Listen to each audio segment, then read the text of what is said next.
This is another example of a young vine, and we're just talking about how the sap flows in a young vine. So when a vine is 5 years old or less, the sap can actually move in a crisscross motion across the trunk. Whereas when a vine is older than 5 years, we say a mature vine, it starts to become sectioned to sap flow left leaning and then right leaning, and it is very unlikely that it can crisscross. So if we look back down this trunk, as you can see here, we've got the initial nursery graft, the wax is still on there.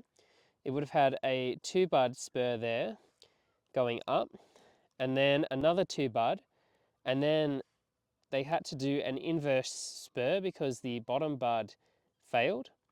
and they had to take the top one, and that top one was then top tied onto the wire, and from there they've got their 2 left and right spur positions to start the branching.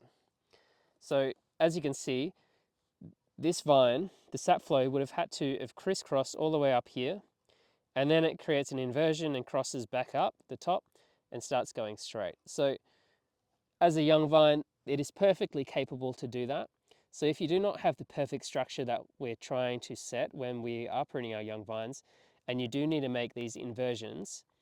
it is okay because the sap flow can move across each side, and as it gets older, it will start to swell, and all of these will get consumed and heal in, and it will become a healthy tall trunk.